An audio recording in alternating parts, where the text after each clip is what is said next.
Niining panahon nga ang putling ebanghelyo gihagis sa mga hiwi nga pagtulunan.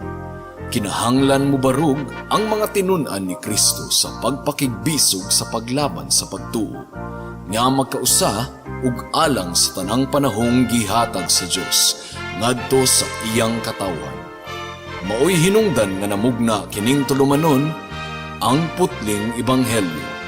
30 minutos nga pagsabwag sa tinuod nga ebanghelyo. Kauban ni Pastor Jeremias Hangad, ang putling ebanghelyo. Tulumanon nga gihatod kaninyo sa Herald of Grace Radio Ministries Philippines. Ang putling ebanghelyo.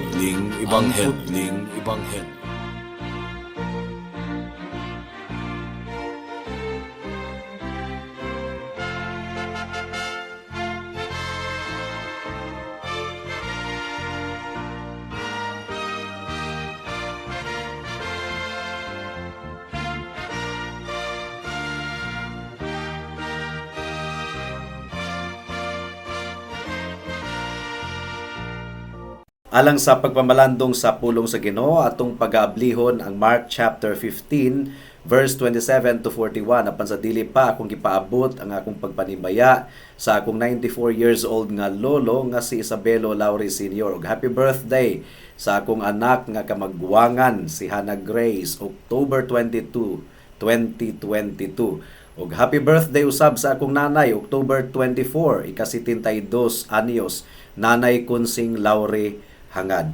Mark chapter 15 verse 27 hangtod sa 41. Ang giingon dinhi, may duha usab katulisan nga ilang gilansang sa mga krus uban ni Jesus. Ang usa sa iyang tuo ug ang usa sa iyang wala. Niining paagihan natuman ang kasulatan nga nag-ingon nahitipon siya sa mga kriminal.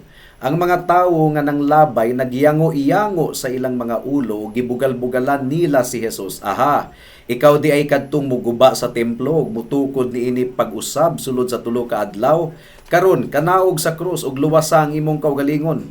Ang kadagkuan sa mga pari ug ang mga magtutudlo sa balaod nagbugal-bugal usab kang Jesus nga naging nanay. Nakaluwas siya sa uban apan dili siya makaluwas sa iyang kaugalingon. Tan-awon nato kung ang Mesiyas, ang hari sa Israel manaog ba karon sa krus aron makatuo kita kaniya. Ug ang duha nga gilansang sa krus uban ni Jesus nagbugal-bugal usab kaniya. Sa pagkaudtong tutok nalukop sa kangit-ngit ang tibuok dapit nga milungtad og 3 ka oras. Ug sa pagka-alas 3 mituaw si Jesus sa makusog, Eloy, Eloy, lama sabachthani? Nga sa ato pa, Dios ko, nganong gibiyaan mo ako? Dihay mga tawo nga nakadungog kaniya ug miingon sila, pamati kamo. Nagtawag siya kang Elias. Unya midagan ang usa kanila nga nagdalag espongha nga iyang gihumod og aslom nga bino ug gitaod sa tumoy sa usa ka dughit. Ug iya kining giisa ngadto sa mga ngabil ni Jesus ug miingon, hulatsa, tanawon ta kuno kun manaog ba si Elias aron pagkuha kaniya gikan sa krus. Misinggit si Jesus sa kusog nga tingog ug namatay. Unya ang tabil sa templo nagisi gikan sa taas ngadto sa ubos. Ang kapitan sa mga sundalo nagbarog sa atubangan sa krus. Nakita niya ang pagkamatay ni Jesus ug miingon siya, tinuod gayod nga kining tawhana anak sa Dios. Didto may pipila usab ka babayi nga nagpaantaw. Uban kanila si Salome, si Maria Magdalena ug si Maria nga inahan sa batan-ong Santiago ug ni Jose. Mao kini sila ang nag-uban-uban ug nagtabang kang Jesus samtang didto pa siya sa Galilea ug may daghan pa gayong mga babayi didto nga mikuyog kaniya sa Jerusalem. May the Lord bless the proclamation of His word at this moment. Ang eksena dito sa paglansang sa krus, mga kaigsuunan, aktibo kaayo, puno sa aktibidades. Ug atong nasaksihan ang reaksyon sa mga tawo samtang ilang gisudong si Jesus nga gilansang didto sa krus. Daghang mga tawo ang milabay nga nagbugal-bugal sa atong Ginoo sumala sa verse 29 hangtod sa 30. Ang mga pangulo sa relihiyong Judaismo nalipay kaayo Tamis kayo ang ilang kalampusan ug ilang gibugal-bugalan ng atong Ginoong Hesukristo sumala sa verse 31 hangtod sa 32. Unya miingon usab si Lucas kanato nga ang mga sundalo miapil usab sa pagbugal-bugal kang Hesus. Sumala sa girecord ni Lucas sa Luke 23 verse 36 to 37 nga nagingon, gibugal-bugalan usab siya sa mga sundalo, miduol siya og gitunulan siya og aslom nga bino ug giingnan, kung ikaw ang hari sa mga Hudiyo, luwasa ang imong kaugalingon. Ug bisan pa ang duha ka mga kriminal gabugal-bugal kang Hesus mga kaigsuonan. Ug ang mga tawo bisan pa sa kondemnasyon sa Dios batok kanila gumikan sa ilang sala, nag-justify gihapon sila sa ilang kaugalingon ug nagyao-yao gihapon batok sa Dios. Luke chapter 23 verse 39 ang giingon dinhi. Unya usa sa mga kriminal nga nagbitay didto mibiay-biay kaniya. Dili ba ikaw mauman ang Mesiyas? Luwasa ang imong kaugalingon ug kami. Apan niadtong mitabon ang kangit-ngit sa tibuok yuta ang kasaba sa mga tawo nangahilom. Ug niining tulo ka oras nga napuno og kangit-ngit ang tibuok palibot, wala kitay record mga kaigsuonan nga si Kristo mibungat bisag usa na lamang kapulong. Ug ang teksto nato nagapadayag nga ang mga bagang panon sa katawhan nagtindog lamang didto ug nangahilom niadtong mingit-ngit ang tibuok palibot. Walay indikasyon mga kaigsuonan nga ang mga pangulong pari, mga iskriba ug mga elders misud-ong gihapon kang Hesus niadtong napuno sa kangit-ngit ang palibot basin ug nanago sila sa ilang mga Pinoyanan. Now niining taknaa atong i-direct ang atong atensyon sa mga saksi didto sa paglansang kang Kristo sa krus. Ang uban nga mga tawo na affected gayod ang ilang kasing-kasing, ang ilang pagbati niadtong taknaa more than 2,000 years ago. Ang uban nagpabiling tig-a mga kaigsuonan. Ug sama sa atong gibuhat ni adtong miaging mga pagpamalandong, atong konsultahon ang ebanghelyo ni Mark, ni Matthew ug ni Lucas mga kaigsuonan. Ug atong sudungon karon ang mga katawhan nga nakasaksi sa paglansang ni Kristo dito sa cross. And may the Holy Spirit help us in our meditation at this moment. Atong unahon og tuon kadtong usa ka kriminal nga gilansang kauban ni Kristo didto sa cross sa Kalbaryo nga himalatyon na. Girecord ni Marcos nga si Jesus gilansang kauban sa duha ka mga kriminal. Verse 27, may duha usab katulisan nga ilang gilansang sa mga krus uban ni Jesus, ang usa sa iyang tuo ug ang usa sa iyang wala. Now, sumala sa nahasulat lamang ni Lucas, mabasa nato nga ang usa ka kriminal naghinulsol. Ang giingon sa chapter 23 verse 39 to 43 ang giingon dinhi, unya usa sa mga kriminal nga nagbitay didto mibiay-biay kaniya. Dili ba ikaw mauman ang Mesiyas? Luwasa ang imong kaugalingon ug kami. Apan gibadlong siya sa iyang kauban nga nagingon, wala ka ba mahadlok sa Dios? Ania kita dinhi gisilutan sa maurang silot, apan angay kanato ang silot nga gipahamtang kanato, kay tukma man kini sa atong nabuhat, apan siya walay sala. Ug miingon siya kang Jesus, Jesus, hinumdumi in taon ako kung maghari ka na. Miingon si Jesus kaniya, sultihan ko ikaw, karong adlawa adto ka sa paraiso, uban kanako. Now, niadtong pagkasayo-sayo pa, kining duha ka mga kriminal, nagbugal-bugal kang Jesus. Sumala sa Matthew 27:44. Ug bisan ang mga tulisan nga gilansang uban kaniya, mibiay-biay usab kaniya. So silang duha gabugal-bugal, and finally, gihikap sa Ginoo ang kasing-kasing sa usa ka kriminal ug nahilom siya ug miundang na siya sa pagbiay-biay kang Jesus ug siya naghinulsol ang iyang pulong nga pagbadlong sa iyang kauban nga kriminal, nagpadayag nga duna gayud siya'y paghinulsol. Wala ka pa ba mahadlok sa Dios? Ania kita dinhi gisilutan sa maurang silot, apan angay kanato ang silot nga gipahamtang kanato, kay tukma man kini sa atong nabuhat, apan siya walay sala. Unya miingon siya kang Jesus, Jesus, hinumdumi ako kun maghari ka na. Miingon si Jesus kaniya, sultihan ko ikaw, karong adlaw adto ka sa paraiso, uban kanako. So, nakuha nato mga kaigsuunan nga iyang giila ang iyang sala, iyang giangkon ang iyang sala nga takos siyang pagasilutan usa ka timaan kini sa paghinulsol. Ang tinuod nga naghinulsol moangkon sa iyang sala. Iyang giila ang pagka-Dios sa atong Ginoong Hesukristo ug iyang giila nga tag-iya si Kristo og gingharian ug mitawag siya kang Hesus ug nagsalig siya kang Hesus alang sa iyang kaluwasan.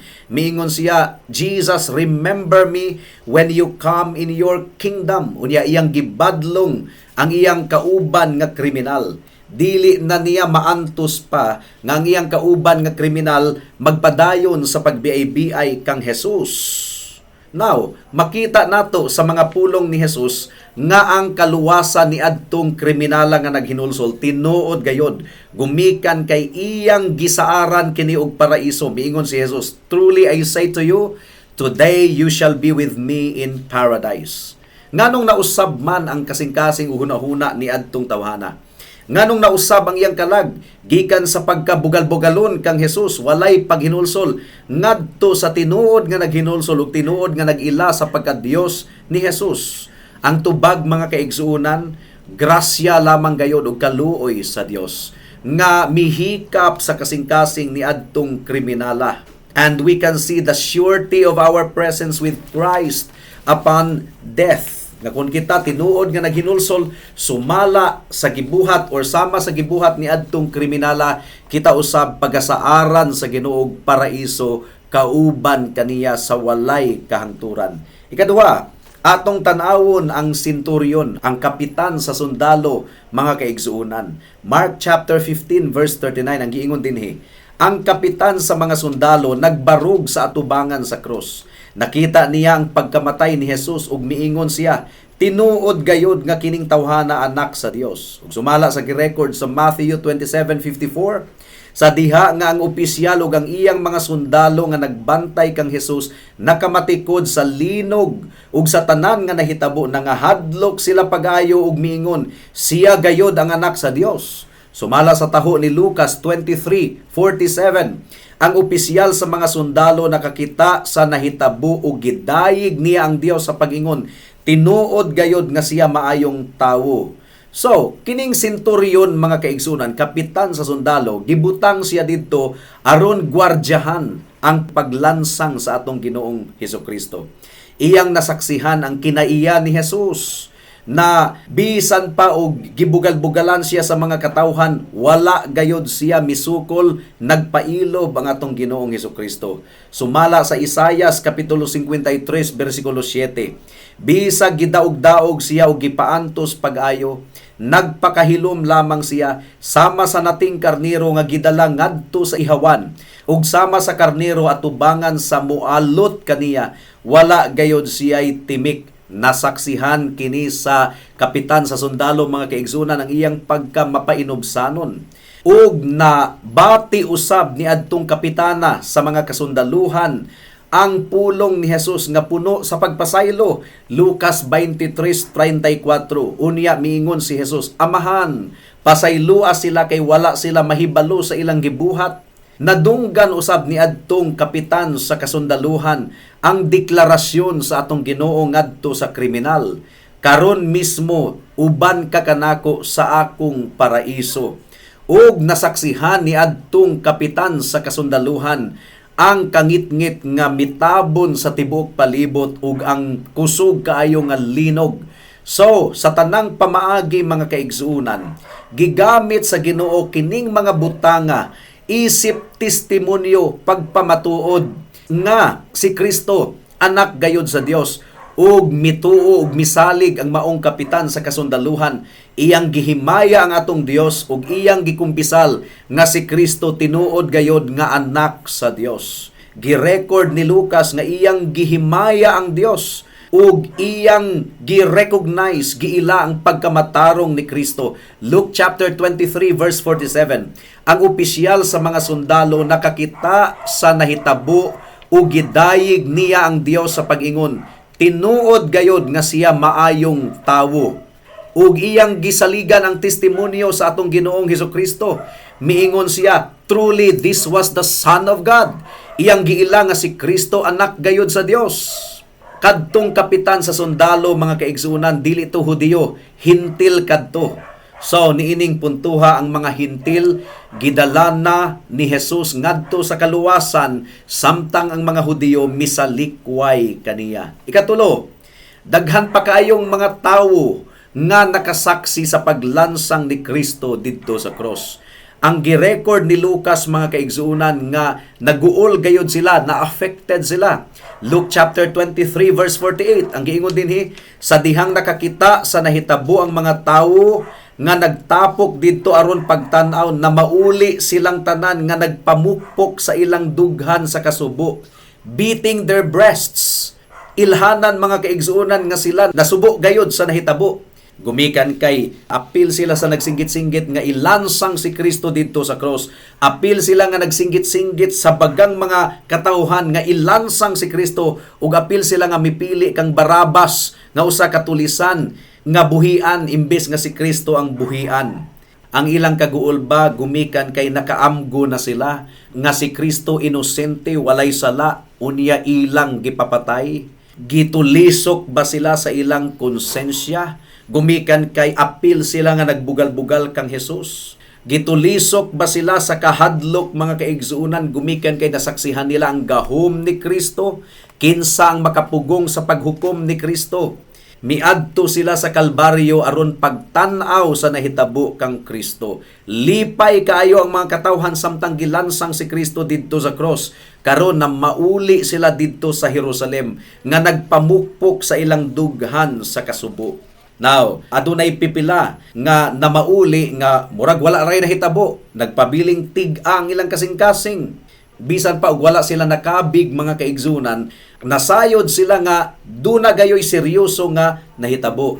Basin og mao kini ang sinugdanan nga gitandog sila sa ilang sala, ug basin og mo kini ang explanation kung nganong sa usalang kawalihan ni Pedro sa Buhat Kapitulo 2, versikulo 22 hangtod sa 23, daghan kaayong mga taga-Israel ang nakabig. Usalang kawali ni Pedro. Ang giingon dinhi sa Acts 2:22-23, mga taga-Israel, pamati kamo.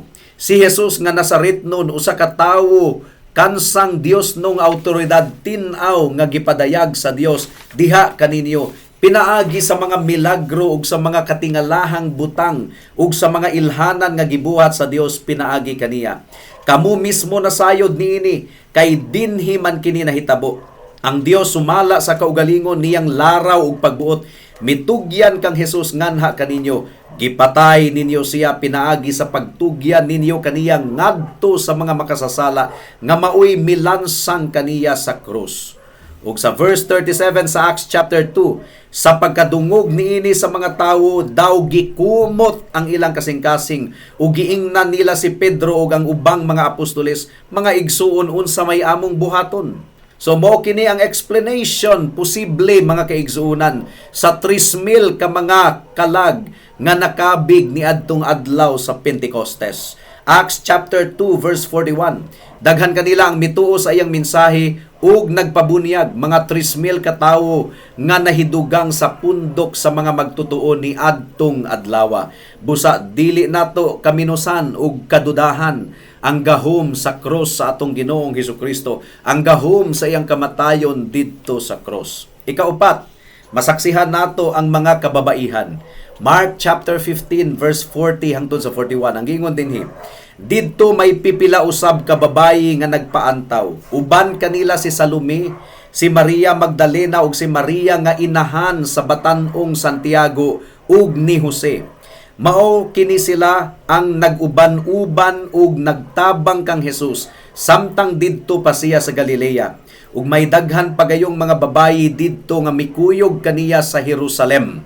Matthew chapter 27 verse 55 to 56 ang giingon dinhi, sa dili layo kayo didto'y daghang babayi nga nagtan-aw. Nag-alagad sila kang Jesus ug mikuyog kaniya gikan sa Galilea. Uban kanila mao si Maria Magdalena, si Maria nga inahan ni Santiago ug ni Jose ug ang asawa ni Zebedeo. Now, sa unang pagtan-aw mga kaigsunan, kining mga babayhana muraog naglantaw sila sa dili kaayo layo nga distansya gumikan kay nahadlok sila nga ma-identified sila with Jesus. Now, mopod kini ang nahitabo sa mga apostoles. Gawas lamang kang Juan, nangikiyas ang mga apostoles ni Jesus. Apil si Pedro, gitalikdan nila si Jesus ni adtong tungura. Now, sa gitaho ni Juan kanato, atong masayran nga isog kining mga babayhana. Nakabaton sila ka isog. John chapter 19 verse 25 hangtod sa 26 ang giingon dinhi. Duol sa krus ni Jesus nagbarog ang iyang inahan. Ug ang igsuon sa iyang inahan si Maria nga asawa ni Cleophas ug si Maria Magdalena. Nga sa pagkakita ni Jesus sa iyang inahan ug sa tinun-an nga iyang gimahal nga nagbarog didto, miingon siya sa iyang inahan, babayi, siya ang imong anak. Now, dunay mga pipila ka mga tawo nga ilang kaminusan ang papel sa mga kababaihan sa gingharian sa Dios. Dili ka na maayo nga idea mga kaigsunan. Kining mga babayhana nagademonstrate gayod sa dako kayong kaisog sa ilang pagpahaduol kang Jesus hangtod sa katapusan didto sa cross. O kini nga teksto mga kaigsuunan, kabahin kini sa ministeryo sa atong Ginoo. Kining mga babayhana, nag-travel sila kauban ni Jesus ug nag-alagad sila kang Jesus. Mark chapter 15 verse 40 hangtod sa 41 ang giingon dinhi. Didto may pipila usab ka babayi nga nagpaantaw. Uban kanila si Salome, si Maria Magdalena ug si Maria nga inahan sa batan-ong Santiago ug ni Jose. Mao kini sila ang nag-uban-uban ug nagtabang kang Hesus samtang didto pa siya sa Galilea.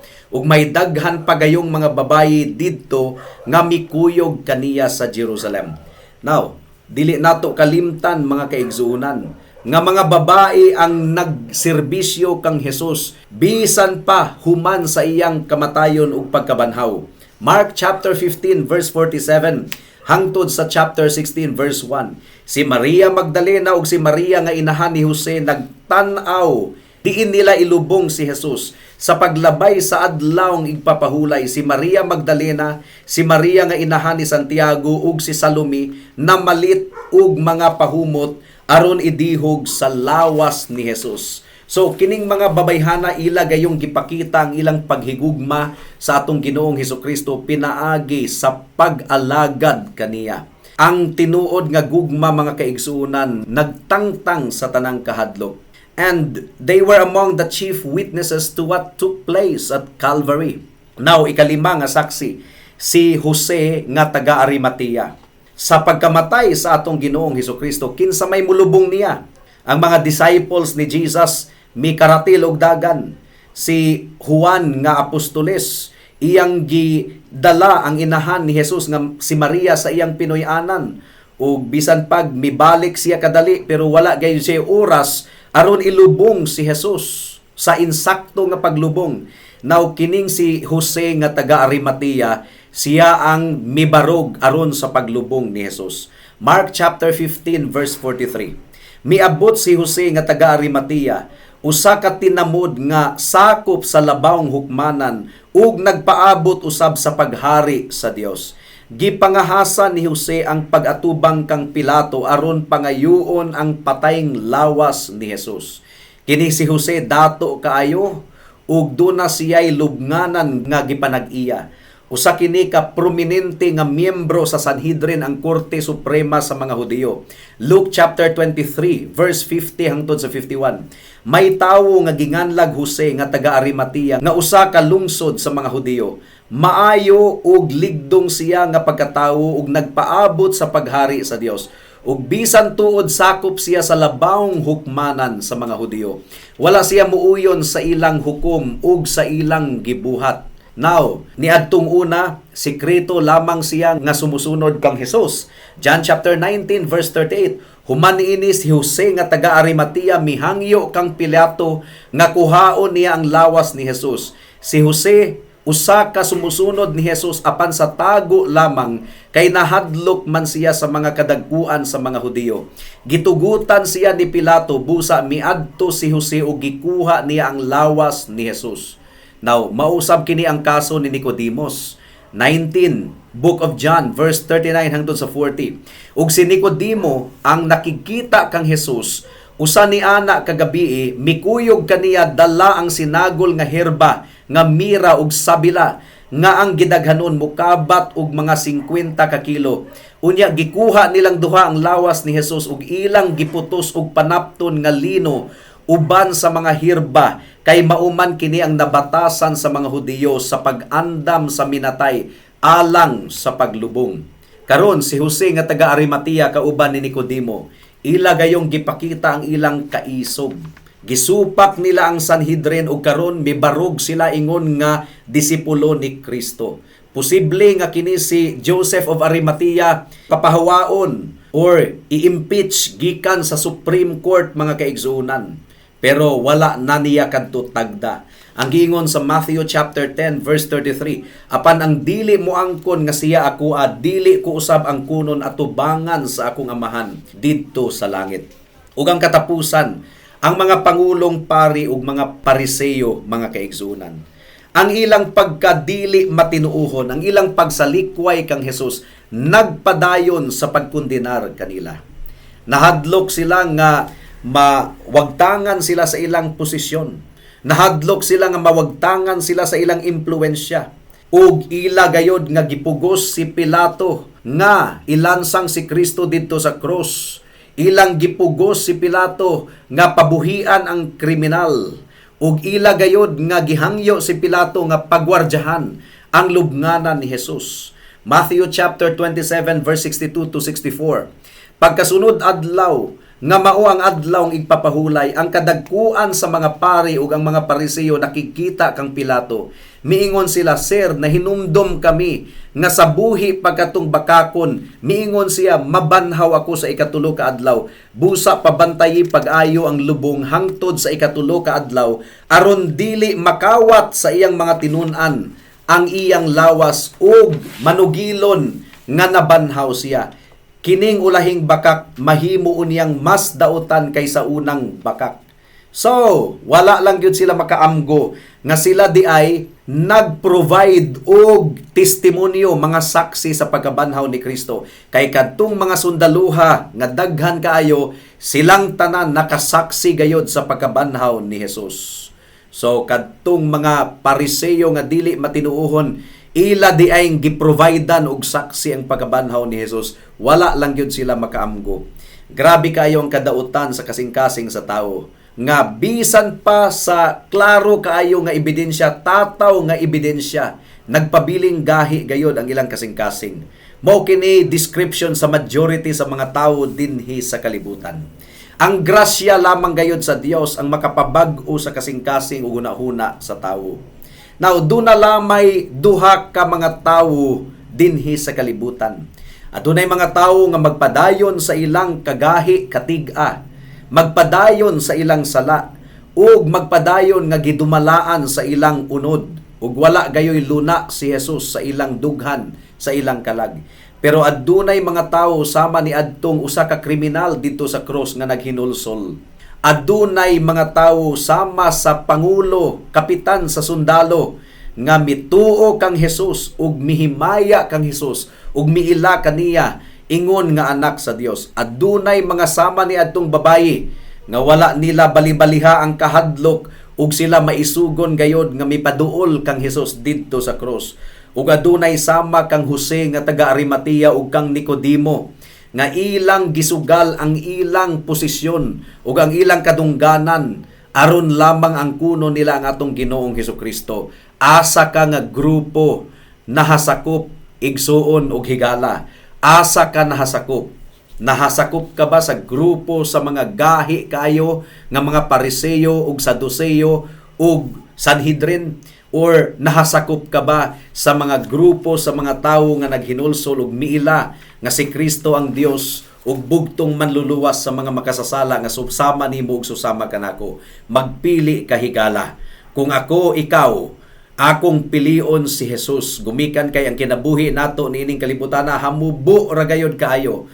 Moabot ang panahon nga kita mamatay ug moatubang kita sa Dios sa paghukom. Luoy kaayo kahigala kung wala nimo mabatuni ang atong Ginoong Hesukristo ingon nga imong Dios ug manluluwas. Busa pag hinulsol karon sa imong sala ug dawata si Kristo, tuuhi siya, saligi siya, ingon nga imong bugtong Dios ug manluluwas. Salig sa iyang dugo ug pagkamataro nga igo na nga itabon sa tanan nimong sala, isulob kanimo aron ikaw pagaisipon nga matarong atubangan sa Dios. Buhata kini karon kay basin ug ugma ulahin na ang tanan. Magampo ta.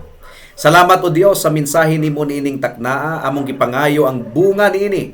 Hinaot nga dili magpabiling tig-ang kasing-kasing sa mga tawo. Sila motuo kang Hesus, maghinulsol ug moangkon kaniya at tubangan sa mga katawhan. In Jesus name we pray.